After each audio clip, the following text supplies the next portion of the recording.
My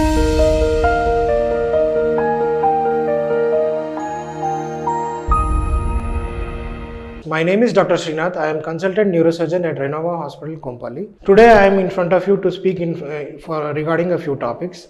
The first of the topics is head injury. So when we come to head injury, we commonly encounter it as an accident or falls at home or at workplaces and so on.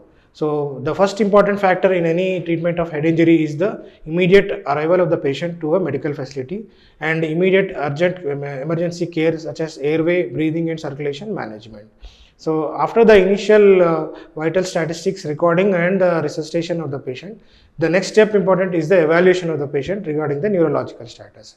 To assess the patient, the first thing is the assessment of the consciousness, whether the patient is conscious or semi-conscious or totally unconscious.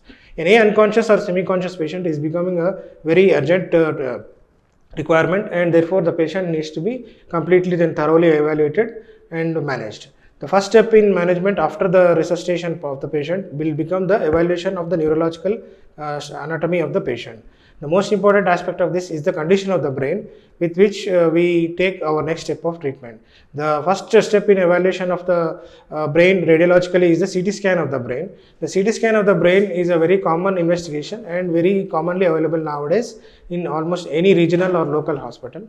And therefore, the first step will be a CT scan of the brain, where we can encounter the condition of the brain such as any bleeding in the brain, any bleeding over the brain or any fractures or any depressed fractures encountered in the brain. So after the evaluation of the CT scan, when we come to know of the status of the brain, if the condition of the patient is serious and the radiological findings dictate the presence of a large bleed occupying a space in the brain and increasing the pressure in the brain, it will need to be surgically evacuated as an emergency. And therefore, after initial evaluation with blood parameters and reservation of the blood for transfusion, the patient is wheeled into the theatre and the evacuation of the blood or repair of the fracture will be done. After the fracture repair or evacuation of the bleed, the patient is put on a prevention of anti-epileptics and put on ventilator in the ICU depending on the consciousness of the patient. Once the consciousness of the patient starts improving after a few days in the ICU, then the ventilator of the patient is gradually weaned off and the consciousness is assessed, and therefore the ventilator can be gradually removed from the patient. Once the recovery starts after this, the patient will need further help in the form of adequate antibiotic care, adequate decrease in the brain pressure with medical management, and after that will be the nursing aspect of the medical care, and then will be the rehabilitation. Once the patient is out of the ICU upon sufficient improvement, the next step will be the rehabilitation of the patient, both physical, mental as well as occupational. The initial physical rehabilitation of the patient includes physiotherapy, nursing care, prevention of bed sores and prevention of infections such as respiratory tract infections, urinary tract infections, and also care of the surgical aspect of the wound.